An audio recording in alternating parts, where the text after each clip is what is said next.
بالله من شرور أنفسنا ومن سيئات أعمالنا من يهده الله فلا مضل له ومن يضلل فلا هادي له أشهد أن لا إله إلا الله وحده لا شريك له وأشهد أن سيدنا محمدا عبده ورسوله لا نبي ورسول بعده اللهم صل وسلم على سيدنا محمد وعلى آله وأصحابه أجمعين أما بعد.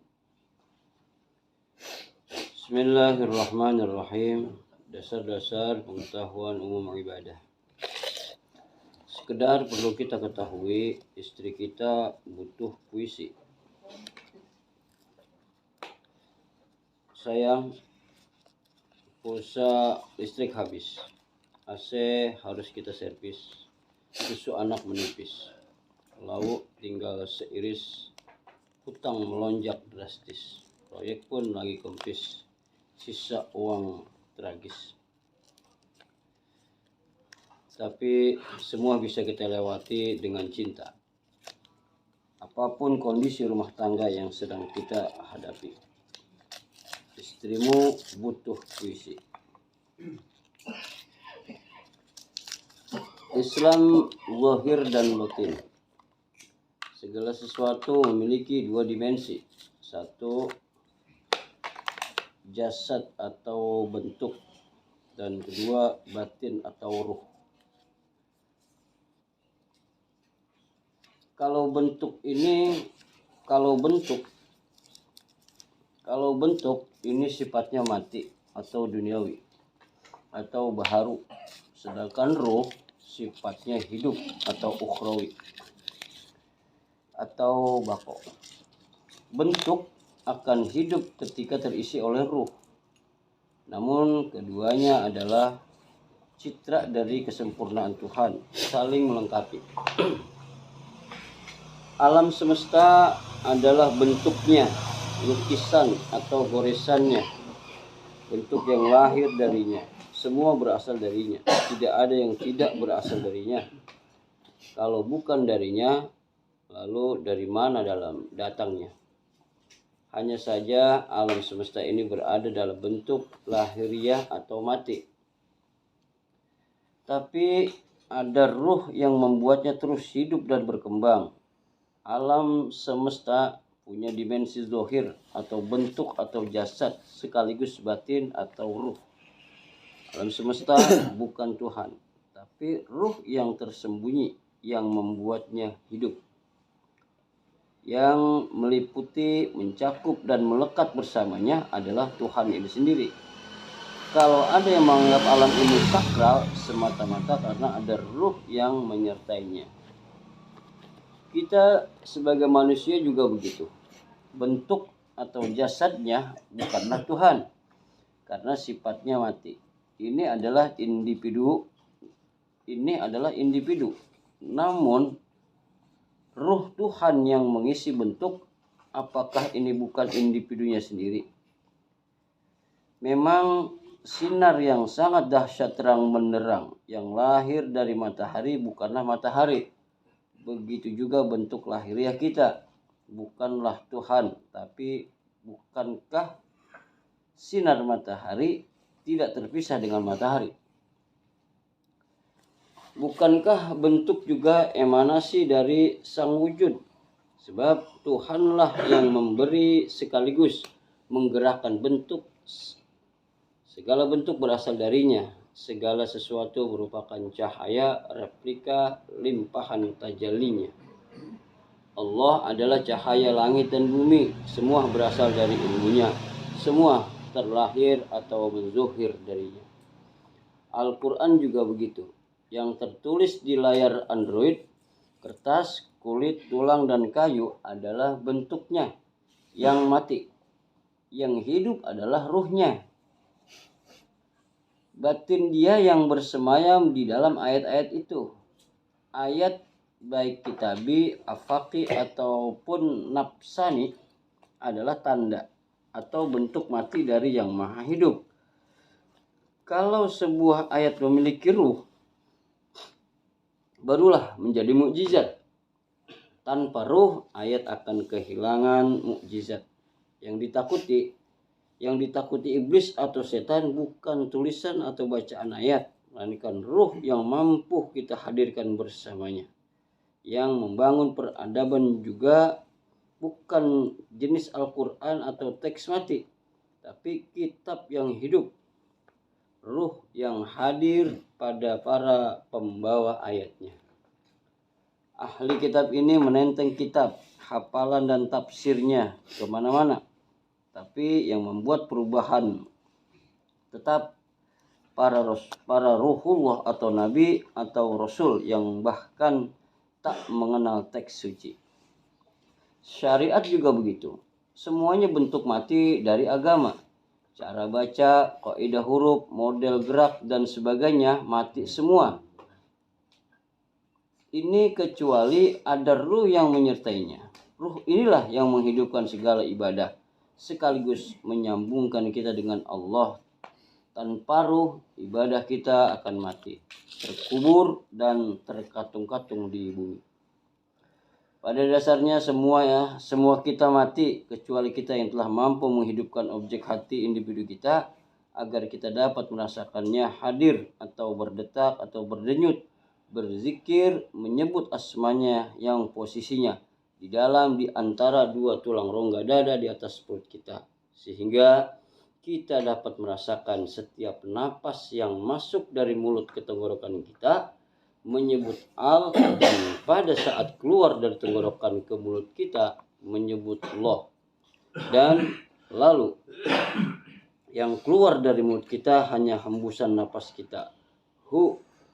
Maka pada saat inilah kita harus dapat meyakini, merasakan zat ilahiyah yang turun dari tenggorokan ke dalam dada hingga menyentuh objek hati individu kita.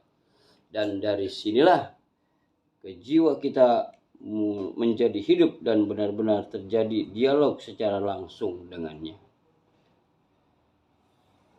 Benar Tuhan dikatakan tidak berbentuk, dalam artian ruh batinnya, tapi ruh ini mengisi bentuk-bentuk, sehingga yang batin memiliki berbagai wujud lahir. Bahkan wujud lahir ini pun berasal darinya, sehingga bagi kaum arif segala sesuatu terlihat sebagai penampakannya, ada jejaknya di mana-mana. Kemanapun engkau menghadap ada dia. Alam semesta dan kita sebagai manusia adalah wujud dari asma dan kekuasaannya. Dari bentuk inilah kita dapat mengenalnya, apalagi ketika bentuk-bentuk ini atau khususnya pada individu para nabi dan wali-walinya terisi vibrasi aktif ruhnya, sehingga menjadi wasilah yang dapat membawa kita secepat kilat kepadanya. Begitu sinar yang sangat dahsyat terangnya keberadaan Allah yang kita saksikan, maka mustahil kita tidak menjumpai dan atau menyaksikannya, apalagi ketika lokus sinar yang sangat dahsyat terang benderang dan keberadaannya menzohir nyata pada para kekasihnya. Seperti kata Sayyidina Ali, aku tidak menyembah Tuhan yang tidak aku lihat. Inilah ma'rifat, mampu menyaksikannya secara lahir dan batin. Agama mengatakan siapa yang mengenal individunya maka dia akan mengenal Tuhannya. Diawali dari menemukan wujud atau bentuk-bentuk mati, atau ingat historis Ibrahim menemukan bintang, matahari, bulan. Selanjutnya akan membawa kita kepada yang maha hidup.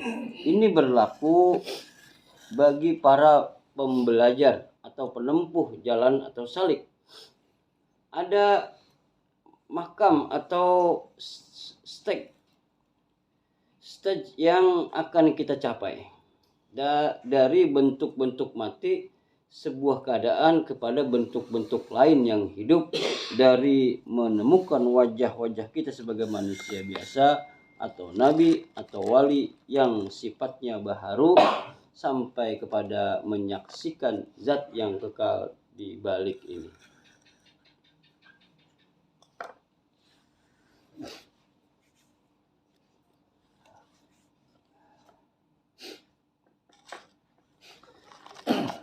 Maka dalam tradisi sufi dikatakan Allah itu batinnya, Muhammad itu zahirnya.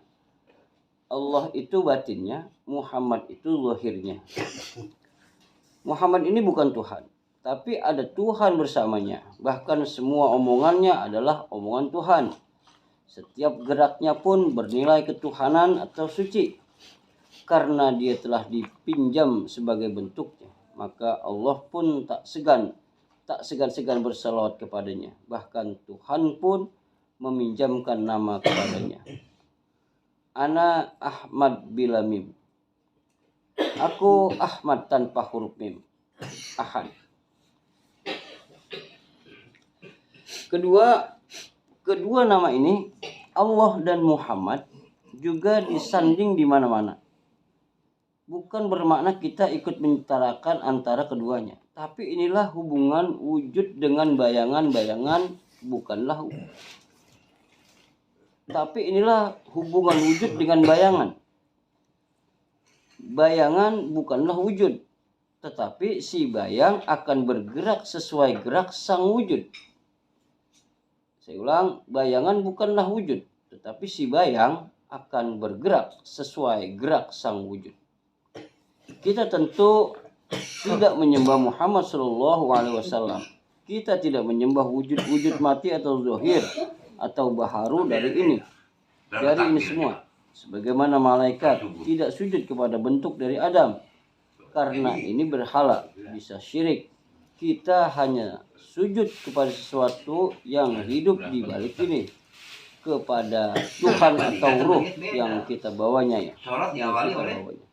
Ini sama dengan simbolisasi Ka'bah dalam ritual ibadah kita.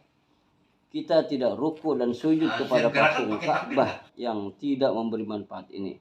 Saat tawaf, kita tidak sedang berkeliling dan mencium dinding batunya, melainkan ar-ruh yang ada di baliknya. Makanya dihistoriskan, Ka'bah petak ini pun punya batin atau wujud hidup tersendiri yang disebut Baitul Ma'mur, tempat di mana malaikat dan dimensi ketuhanan berada. Beragama harus lahir sekaligus batin. Harus bersyariat sekaligus berhakikat. Harus memiliki bentuk sekaligus terhubung dengan ruh.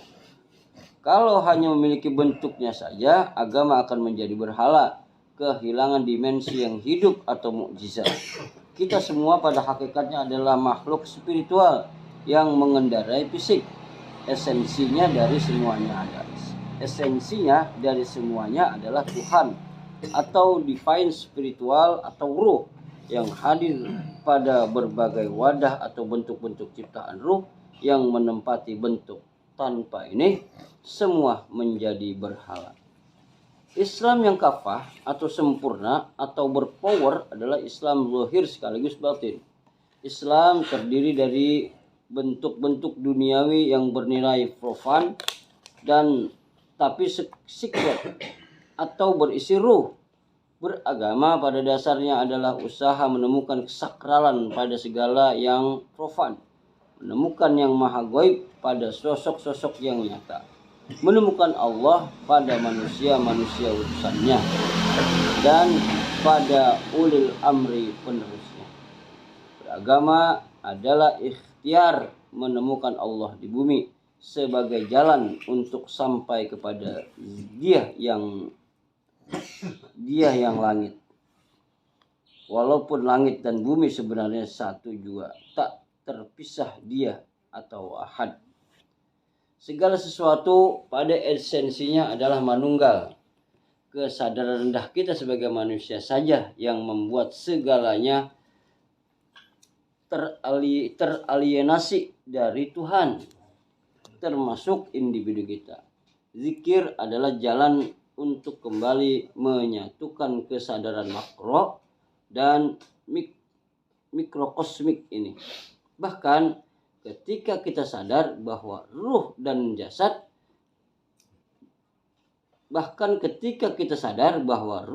jasad kita keduanya adalah atau milik Tuhan semata. Sama sekali bukan kita. Kita akan menjadi tiada, artinya yang ada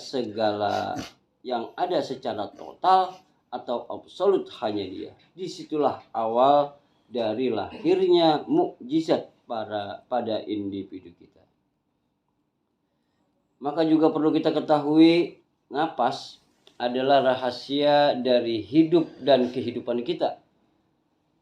Dengan napas yang benar, tidak ada sesuatu apapun di alam semesta ini yang tidak bisa ditransformasikan semenjak nyawa dimasukkan ke dalam jasad kita sebagai manusia, ke dalam ruh ibu kita hingga lahir ke dunia.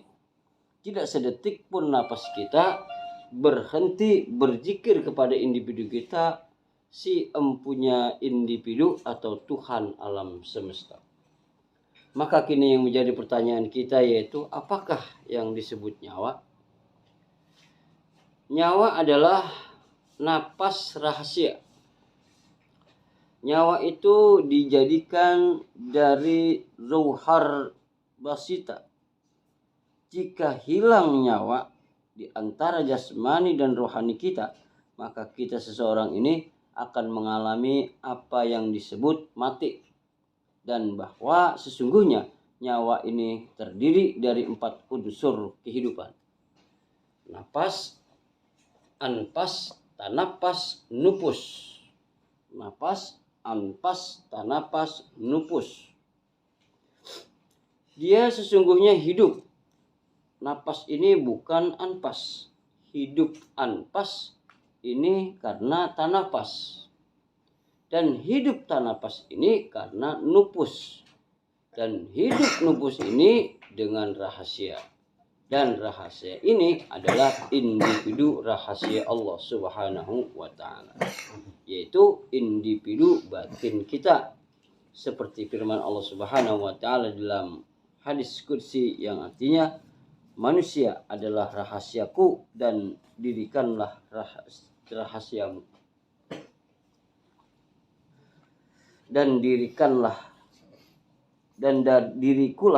rahasianya. Saya ulang, manusia adalah rahasiaku dan dirikulah rahasianya. Napas adalah nyawa tubuh kita. Dan dia adalah sebenar-benar tubuh kita yang tidak mengenal cacat, celah, juga tidak mengenal binasa. Napas ini letaknya di mulut yang menjadi tempat keluar masuknya nyawa dari tubuh kita sebagai manusia. Adapun zikir napas ketika masuk ke batang tubuh kita sebagai manusia adalah hu, dan ketika keluar dari batang tubuh manusia adalah Allah. Dan asal napas ini dari huruf alif.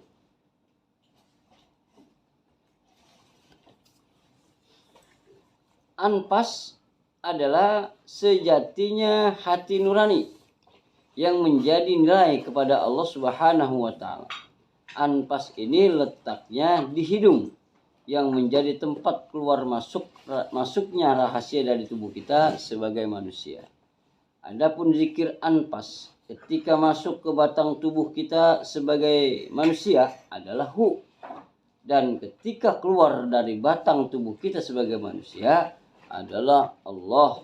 Dan asal napas ini dari huruf alif hamzah.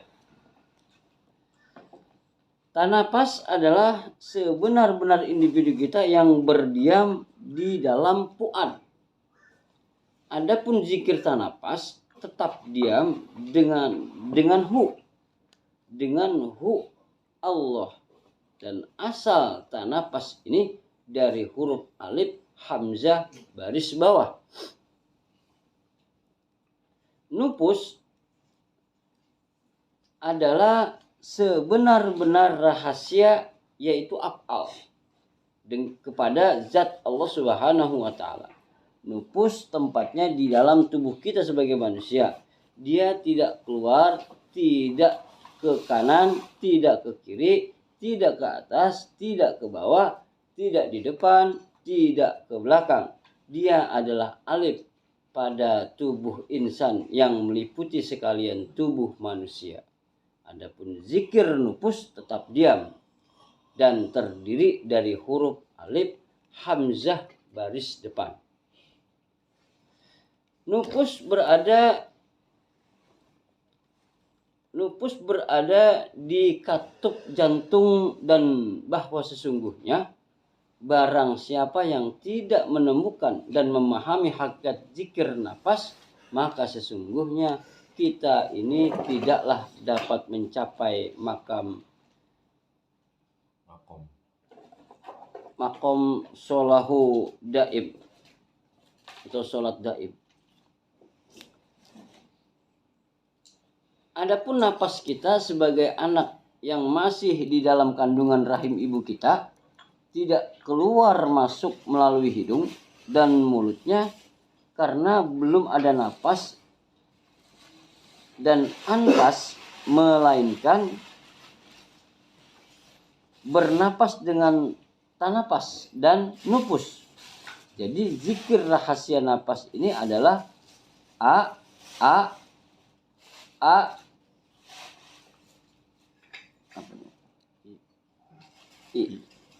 i u o. Inilah salah satu ilmu dari 9 ilmu yang wajib kita ketahui dan kita amalkan jika individu kita ingin mengenal sebenar individu kita, sebenar nabi kita dan sebenar Tuhan kita. Jika tidak, maka individu kita adalah penipu. Jika ada seseorang bertanya, bagaimanakah aku harus mengeluarkan cinta dunia dari hatiku? Maka jawabannya adalah, hendaklah memperhatikan cintamu pada Allah. Ambillah alat ukur berupa cermin, lalu pandanglah individu kita melalui cermin ini. Perhatikanlah apakah kita seorang mukim atau seorang munafik, apakah kita seorang yang bertauhid atau seorang musyrik. Tolonglah aku ya Allah, agar aku bisa menundukkan hawa nafsuku dan memabukkan akalku dengan anggur cintamu, agar aku kehilangan individuku guna memperoleh kesadaranmu, agar jiwa ini fana dan hidup dalam individu. Minum dulu.